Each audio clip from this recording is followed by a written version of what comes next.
Hello student, मेरा नाम है शुभम और unit first lecture third chapter first जो अपन न्यूक्लियर प्रॉपर्टीज़ पढ़ ली, न्यूक्लियर के बारे में समझ लिया, न्यूक्लियस कैसा है, उसकी डिज़ाइन कैसी है, उसके बारे में समझ लिया। अब हमारी एक हाइपोथेसिस है जो पहले स्टार्टिंग कैसे माना था कि जो न्यूक्लियस है वो किस किस से मिलकर बना है। किसी ने कहा भी प्रोटॉन और इलेक्ट्रॉन दोनों से मिलकर न्यूक्लियस बना है। जब इलेक्ट्रॉन की खोज सेपरेटली नहीं हो गई थी, जब तक की बात है ना, तो उन्होंने बताया कि जो एटम है, एटम के अंदर जो न्यूक्लियस है, न्यूक्लियस के अंदर प्रोटॉन और A-Z यानी उनमें से जो माइनस हो वो इलेक्ट्रॉन है, और नाभिक के चारों ओर जेड इलेक्ट्रॉन चक्कर लगाते हैं, ये बात बताई गई थी। तो इसको वेरीफाई किया गया, हीलियम को लाया, हीलियम में चार चार हो गए, चार प्रोटॉन, दो दो इलेक्ट्रॉन हो गए, यानी दो न्यूट्रॉन हो गए। सॉरी, जेड टू है ना, तो इलेक्ट्रॉन हो गए जेड टू, है ना। यहाँ न्यूट्रॉन की खोज नहीं हुई थी अभी तक, है ना। कि और ये हाइपोथेसिस कौन सी थी? ये हाइपोथेसिस थी प्रोटॉन और इलेक्ट्रॉन की हाइपोथेसिस, है ना। नेक्स्ट, अब जैसे नाइट्रोजन में भी यही बात कही गई थी, प्रोटॉन की बात, सॉरी हीलियम की बात हुई तो नाइट्रोजन की भी बात हुई। फिर इसमें बताया कि भी 14 प्रोटॉन है, 7 इलेक्ट्रॉन होने चाहिए। यूरेनियम की बात हुई, यूरेनियम में भी समझाया गया। फिर जब इनमें कमियां क्या आई कि एक तो ये सबसे पहली बात, एंगुलर मोमेंटम को समझा नहीं पाया, जबकि न्यूक्लियस की प्रॉपर्टी ही यही है कि एंगुलर मोमेंटम होना चाहिए उसमें, उसको नहीं समझा पाया। एक है मैग्नेटिक मोमेंट को नहीं समझा पाया, उसका जो एक्सपेरिमेंटल किया था वो नहीं समझा पाया। दूसरा है हाइजेनबर्ग की जो अनसर्टेनिटी प्रिंसिपल थी, उसको भी नहीं समझा पाया कि वो है या नहीं है। तो पहली पहली है कि एंगुलर मोमेंटम को कैसे नहीं समझा पाया, तो उसके लिए ये बात बताई गई है कि ए मास नंबर है जो कि इवन है, तो जे की वैल्यू जीरो और इंटीजर होनी चाहिए। अगर वो ऑड है तो जे की वैल्यू हाफ ऑड इंटीजर होनी चाहिए, ये बात कही गई थी। जब देखो यहाँ इवन है तो जे की वैल्यू वन हो गई। लेकिन प्रोटॉन इलेक्ट्रॉन हाइपोथेसिस क्या कहती है कि प्रोटॉन ये है, इलेक्ट्रॉन ये है, तो इसमें क्या हो गया, हाँ स्पिन आया ना भाई, half H cut 3/2 H cut. Practically क्या होता है, जे इक्वल टू जीरो तो आता ही नहीं है। प्रैक्टिकली आना क्या चाहिए, 1/2 एच कट 3/2 एच कट, लेकिन ऐसा होता नहीं है। और एक्सपेरिमेंटली क्या मिला अपन को, एक्सपेरिमेंटली अपन को हाफ ओड इंटीजर मिला, जबकि यहाँ अगर इस हाइपोथेसिस को माने तो जे की वैल्यू जीरो या इंटीजर होनी चाहिए, जबकि प्रैक्टिकली क्या होना आ रहा है, हाफ ओड इंटीजर आ रहा है। तो यहाँ ये फेल हो गया। दूसरा कहाँ फेल हुआ था, ये मैग्नेटिक मोमेंट को एक्सप्लेन करने में नहीं समझा पाया। कैसे नहीं समझा पाया कि म्यू बी से 1.1836 टाइम्स कम है इसके ओरिजिनल मैग्नेटिक मोमेंट से, इसकी वैल्यू कम है। ये दो बातें नहीं समझा पाया। तीसरी बात, अनसर्टेनिटी प्रिंसिपल का मतलब इन्होंने क्या समझा कि भाई अगर इस न्यूक्लियस के अंदर अगर इलेक्ट्रॉन है, क्या है, अगर इस न्यूक्लियस के अंदर अगर इलेक्ट्रॉन है तो उसकी एनर्जी 20 मेगा इलेक्ट्रॉन वोल्ट होनी चाहिए, जबकि रेडियो एक्टिव डीके से जो इलेक्ट्रॉन निकला उसकी एनर्जी कितनी मिली मुझे, 4 मेगा इलेक्ट्रॉन वोल्ट से ज़्यादा नहीं होनी चाहिए, जबकि यहाँ कितनी बता रहा है, 20 मेगा इलेक्ट्रॉन वोल्ट बता रहा है। तो यहाँ एक कमी आ गई। इन सब कमी को दूर करने से पहले ही क्या हुआ कि बीच में ही न्यूट्रॉन की खोज हो गई। जब न्यूट्रॉन की खोज हुई तो प्रोटॉन इलेक्ट्रॉन हाइपोथेसिस खत्म हो गई, और अभी जो चल रही है वो हमारे जो सारी चीज़ें वेरीफाई कर रही है वो प्रोटॉन न्यूट्रॉन हाइपोथेसिस है। The proton neutron theory of nuclear structure 1932 में बताया कि 1932 में न्यूट्रॉन की खोज हुई। न्यूट्रॉन का चार्ज जीरो है, मास प्रोटॉन के बराबर है, स्पिन हाफ है, मैग्नेटिक मोमेंट 1 - 1.91 म्यून न्यूक्लियर मैग्नेटॉन है। हाइजेनबर्ग के अनसर्टेनिटी प्रिंसिपल जो न्यूक्लियस की स्ट्रक्चर बनी थी उसमें प्रोटॉन और न्यूट्रॉन से मिलकर ही बनी थी। हाइजेनबर्ग ने बताया कि न्यूक्लियस की जो खोज है वो प्रोटॉन और न्यूट्रॉन से मिलकर बनी है।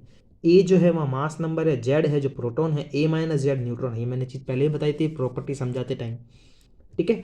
A14 क्या है, मास नंबर, जेड क्या है, प्रोटॉन, और न्यूट्रॉन कितने हो गए, जेड में 14 में से 7 गया, कितने बच गए, 7, तो 7 न्यूट्रॉन हो गए।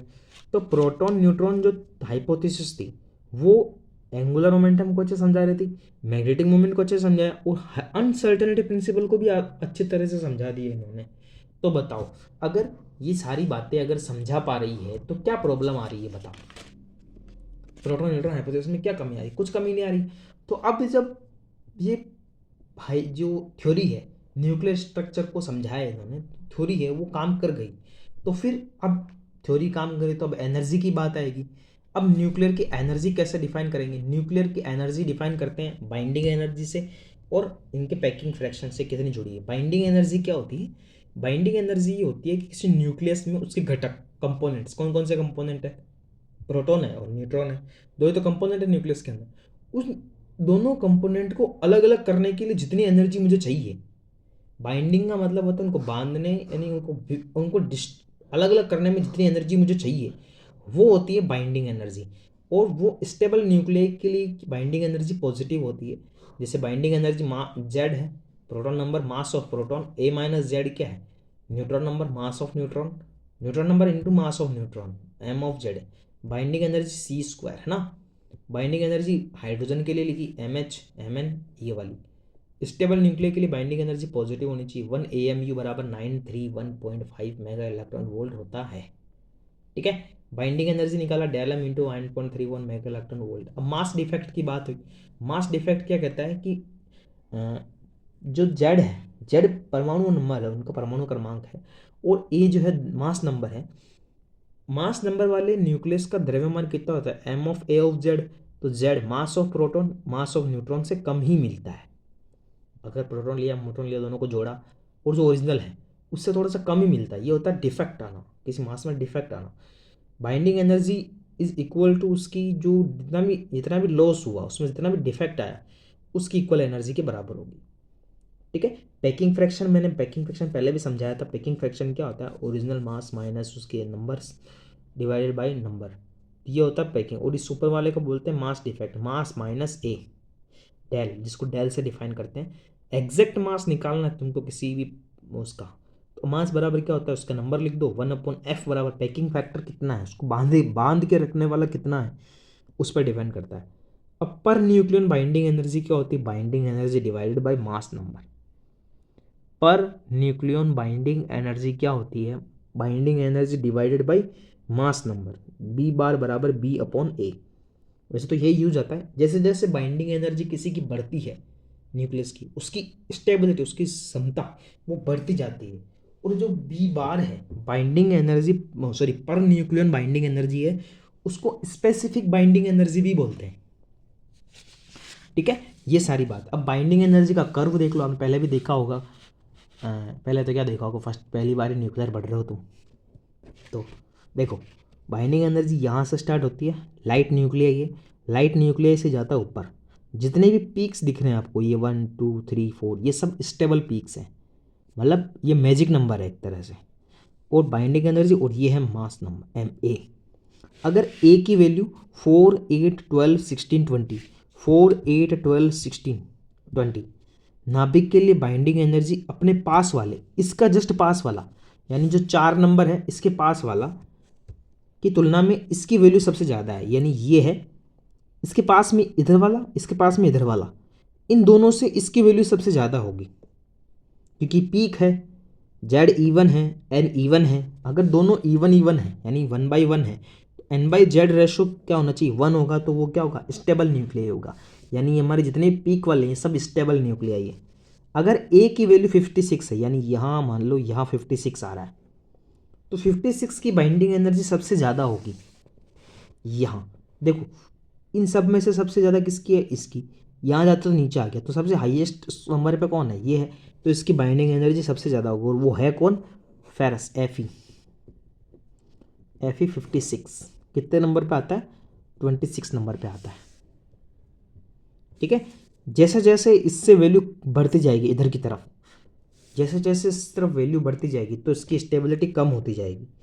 बहुत भारी, जैसे बहुत भारी यूरेनियम है, यूरेनियम 235 है, तो जैसे जैसे मतलब ये विखंडित होगा, टूटेगा, तो क्या होगा? बाइंडिंग एनर्जी बढ़ेगी और इसमें एनर्जी निकलेगी, जिसको अपन क्या कहते हैं? न्यूक्लियर फिजन बोलते हैं। एक होता है दो अलग अलग भागों में टूट गए, तो उसको बोलते हैं अपन फिजन। और दोनों आके जुड़ गए, हल्के हल्के भारी नाभिक जुड़ गए, तो उनको क्या बोलते हैं? बाइंडिंग एनर्जी बढ़ जाएगी, बढ़ेगी तो क्या होगा? एनर्जी रिलीज होगी, एनर्जी रिलीज होगी तो उसको बोलते हैं न्यूक्लियर फ्यूज़न। फिजन होता है, एक फ्यूज़न होता है। ठीक है। अब है जो प्रोटॉन नंबर, प्रोटॉन और न्यूट्रॉन नंबर। अगर जैसे प्रोटॉन है, जैसे प्रोटॉन दे दिया मैं, प्रोटॉन नंबर हो गया मेरा 2, तो वो एक मैजिक नंबर है। उसकी स्टेबिलिटी ऑटोमेटिकली हाई स्टेबल होगा, इसीलिए उसको बोलते हैं मैजिक नंबर, जादू नंबर, है ना। 2, अगर प्रोटॉन भी ये है, 2 है, यानी इसमें से प्रोटॉन नंबर भी एक ये हो गया और न्यूट्रॉन नंबर भी ये हो गया, दोनों ही मैजिक नंबर हैं, तो उसको बोलते हैं अपन डबली मैजिक नंबर बोलते हैं उसको। क्लियर है बात?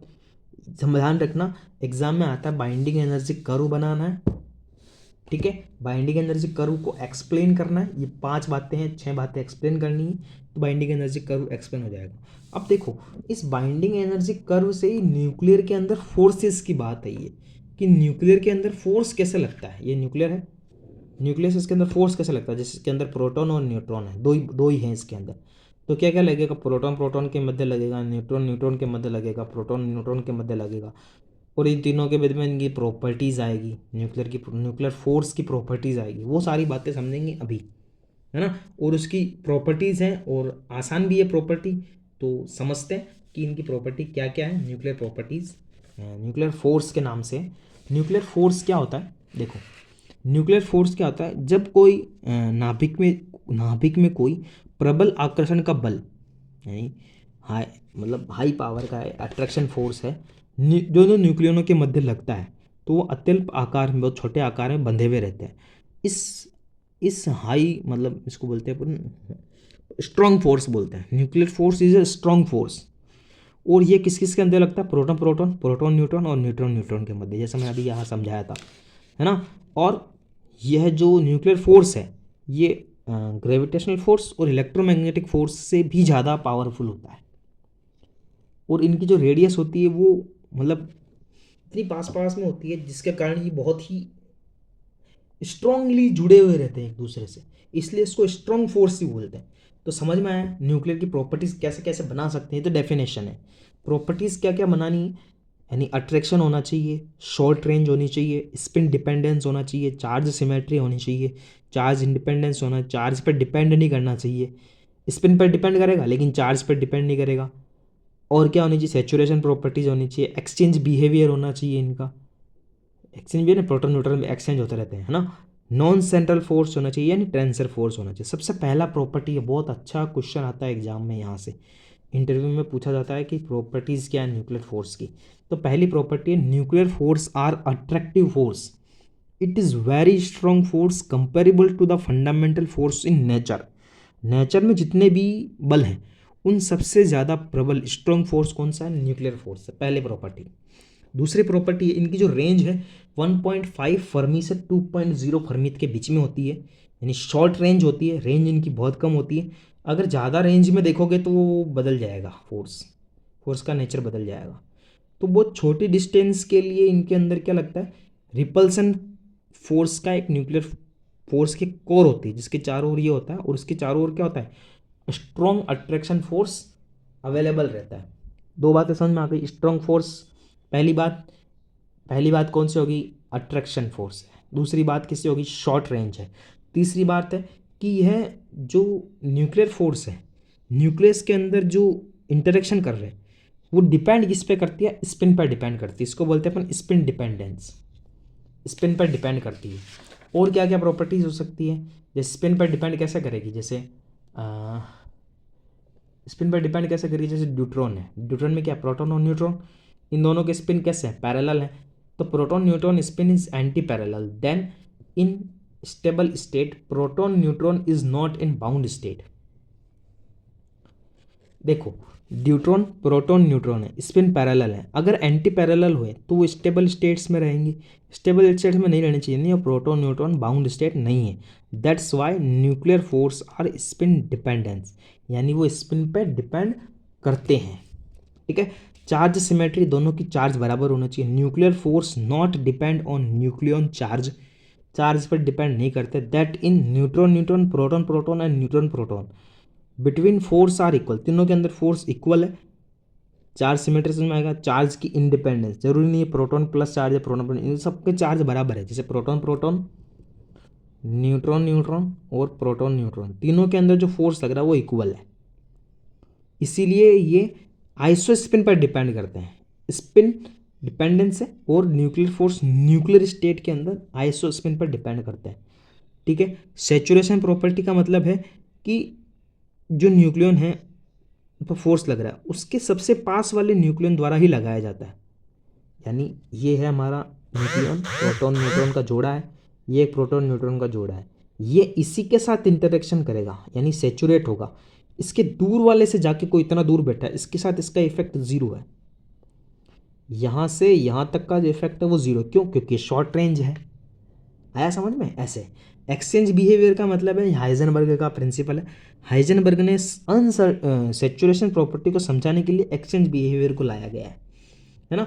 नॉन सेंट्रल फोर्स का मतलब है कि जैसे ये नॉन सेंट्रल फोर्स का मतलब इनका सेंट्रल ऐसे है, ये ऐसे नाभिक के पोटेंशियल में स्पिन की डिपेंडेंस, स्पिन का मोशन और ऑर्बिटल का मोशन, एक तो स्पिन मोशन एक ऑर्बिटल मोशन, दोनों के कपलिंग के कारण जो फोर्स लगता है उसको बोलते हैं अपन नॉन सेंट्रल फोर्स। एक नॉन सेंट्रल कंपोनेंट डेवलप होता है जिसको बोलते हैं अपन नॉन सेंट्रल कंपोनेंट्स। या टेंसर फोर्स क्या होता है, उसके जो मोमेंट है उसके वेलोसिटी उस पर डिपेंड नहीं करता है, जबकि स्पिन ऑर्बिट जो फोर्स है वो उसकी वेलोसिटी पे डिपेंड करता है। यही मैच जैसे वो बॉलर को देखा होगा ना, बॉल बॉल कैच करता है, एक बॉल उसको देता है दूसरे बॉल वो कैच करता है, दोनों क्या होते हैं इनमें दोनों में जैसे दोनों को इमिट करना, जैसे मैंने बॉल डाली तो मैंने इमिट किया, उसने फेंकी मेरे ऊपर तो उसने इमिट किया, मैंने एब्जॉर्व किया। तो जो न्यूक्लियन है वो कंटिन्यूस फॉर्म में, अगर प्रोटॉन न्यूट्रॉन में चेंज हो रहा है, न्यूट्रॉन प्रोटॉन में चेंज हो रहा है, तो एक पार्टिकल निकालता है जिसको अपन पाइयोन बोलते हैं, मैसोन पार्टिकल निकालता है। तो इसको बोलते हैं mason theory of nuclear force. Mason theory क्या होती है? जैसे कोई प्रोटॉन है अगर न्यूट्रॉन में बदलना चाह रहा है तो कैसे बदलता है? ऐसे जरूरी नहीं हाथ से थोड़ी पकड़ के घुमा देंगे, कैसे बदलता है? वो एक पार्टिकल के थ्रू बदलता है। पार्टिकल कौन सा? मैसोन पार्टिकल, जिसको अपन पाइयोन बोलते हैं। प्रत्येक न्यूक्लियन कंटिन्यूस फॉर्म में पाइयोन कणों का उत्सर्जन और क्या करता है? अवशोषण करता है। एक सेकंड, तो हम उसी जोन में चल रहे थे। तो पाइयोन, पाई माइनस मैसोन, पाई मैसोन होता है। पाइयोन, पाइयोन जो है तीन तरह के होते हैं, pi plus, pi zero, pi minus. ठीक है। अगर किसी के पास एक न्यूक्लियन है और कोई दूसरा न्यूक्लियन है, न्यूक्लियन के पास जैसे कोई न्यूक्लियन है उसके पास कोई दूसरा न्यूक्लियन है, तो वो क्या करता है? अगर एक न्यूक्लियन से दूसरे न्यूक्लियन में अगर चेंज करना है तो वो एब्जॉर्व करेगा। कैसे करेगा? पाई आयो पाइयोन का इमिट करके दूसरा न्यूक्लियन एब्जॉर्व करेगा। और ये जो ट्रांसफ़र करते हैं इसमें जो मोमेंटम में जो चेंज है उसके कारण मोमेंटम में चेंज से न्यूक्लियर फोर्स डेवलप होता है। कैसे? इजी सा है, एक बार हमें समझ में आ जाएगा कि भाई मैसोन थ्योरी क्या कहती है। कि जैसे proton plus neutron, proton neutron है, अगर इस प्रोटॉन को चेंज करना है, प्रोटॉन को चेंज कैसे करेगा? न्यूट्रॉन प्लस पाइयोन, प्लस न्यूट्रॉन यही एज इट इज़ यहाँ का यहीं है। नेक्स्ट आगे गए, न्यूट्रॉन प्लस इसको न्यूट्रॉन, ये पाइयोन इसके साथ कन्वर्ट हो गया, ये पाई प्लस इसके साथ चला गया, तो क्या बन गया? Pi plus neutron. इस पाई प्लस न्यूट्रॉन को क्या लिखेंगे? वापस से प्रोटॉन लिखेंगे। देखो वापस से देखो, ये प्रोटॉन है, ये न्यूट्रॉन है। प्रोटॉन अगर चेंज होगा तो क्या बनेगा? न्यूट्रॉन प्लस पाइयोन प्लस न्यूट्रॉन, ये न्यूट्रॉन एज इट इज़ यहाँ आ गया। नेक्स्ट वाले में क्या करेंगे? वापस से चेंज होगा, ये पाइयोन, ये पाई प्लस और ये न्यूट्रॉन, ये दोनों एक हो गए, तो आगे क्या बनेगा? प्रोटॉन। वापस अब देखो, अब न्यूट्रॉन प्लस प्रोटॉन है, अगर इस न्यूट्रॉन को चेंज करना है तो क्या बनेगा? Proton plus pi, pi minus. ठीक है। ये पाई, पाई माइनस और ये प्लस पी, ये दोनों ऐड होकर क्या बनेंगे? न्यूट्रॉन बनेंगे। तो प्रोटॉन न्यूट्रॉन वापस से मिल गया, यानी एक्सचेंज हुआ है। पाई मैसोन का जो एक्सचेंज है वो ऐसे हुआ एक्सचेंज। ठीक है। अब इसको चेंज करना है तो पहले प्रोटॉन को चेंज करो। अब देखो यहाँ इसने प्रोटॉन को कन्वर्ट नहीं कर रहे हैं न्यूट्रॉन में, तो क्या आएगा? पाई जीरो आएगा। ठीक है। इस पाई जीरो को इसके साथ कन्वर्ट किया तो क्या बन गया? Proton plus proton. ऐसा न्यूट्रॉन में भी जब न्यूट्रॉन न्यूट्रॉन में चेंज होता है तो क्या बनता है? जीरो। पाई, पाइयोन जो है वो तीन तरह के हैं, pi plus, pi zero, pi minus, तीनों को कन्वर्ट करना है कैसे? इस तरीके से। और बहुत छोटे डिस्टेंस के लिए जो न्यूक्लियर फोर्स है, जो अट्रैक्ट, जो रिपल्सिव फोर्स होता है, वो बड़ी दूरियों के लिए क्या होता है? अट्रैक्शन। इन दोनों की जो एक्सप्लेनेशन है वो इस मैसोन थ्योरी के द्वारा समझा सकते हैं अपन। ठीक है। और जो न्यूक्लियर पोटेंशियल है, न्यूक्लियर पोटेंशियल क्या है? ये न्यूक्लियर पोटेंशियल है, देख लो ये कैसे डिफाइन हुआ है न्यूक्लियर पोटेंशियल, इसको समझते हैं। न्यूक्लियर पोटेंशियल क्या होता है? एक तो होता है स्क्वायर वेल पोटेंशियल, एक होता है यूकावा पोटेंशियल। अपन अभी देखो नॉर्मल सा समझेंगे, ये पोटेंशियल एनर्जी है और ये इसकी रेडियस है। ठीक है। ये है पोटेंशियल एनर्जी फर्स्ट। ठीक है। ये स्क्वायर वेल है और ये यूकावा है। यूकावा कौन सा? डॉट डॉट डॉट डॉट वाला। यूकावा है डॉट डॉट डॉट डॉट वाला, और स्क्वायर है यस वाला। ठीक है, स्क्वायर वेल पोटेंशियल कैसा निकलता है? Mu equal to minus mu zero zero, ये है आर लेस देन आर, और ये अंदर के लिए, ये बाहर के लिए जीरो है, अंदर पोटेंशियल माइनस जीरो होगा। ऐसे यू का हुआ पोटेंशियल है यू बराबर माइनस यू जीरो e की power minus R by R divided by R. Nuclear potential और स्क्वायर पोटेंशियल के ये फॉर्मूले हैं। अंदर की तरफ जो न्यूक्लियर पोटेंशियल होगा वो माइनस का म्यू जीरो होगा। माइनस का म्यू जीरो कैसे? ये नीचे की तरफ है ना, ये म्यू जीरो प्लस है, ये माइनस की तरफ, ये नीचे की तरफ जो बना है ये पोटेंशियल एनर्जी है। तो क्या क्या चीज़ें समझी इसमें? Nuclear potential, nuclear force, meson theory, nuclear की प्रॉपर्टीज़, और जो बाइंडिंग एनर्जी कर्व है, बाइंडिंग एनर्जी कैसे समझ में आती है, वो सारी बातें समझिए इसके अंदर। क्लियर है? तो ध्यान रखना यूनिट फर्स्ट यहाँ कंप्लीट होती है पूरी की पूरी यूनिट फर्स्ट। इसमें से important Rutherford scattering formula, nuclear force, binding energy curve, meson theory, और इनके इनकी प्रॉपर्टीज़, न्यूक्लियर फोर्स की प्रॉपर्टीज़ क्या कौन सी है, वो सारी बातें समझ में आनी चाहिए आपको। ठीक है, ये इतनी सी बातें समझाइए। ओके विद दैट, धन्यवाद।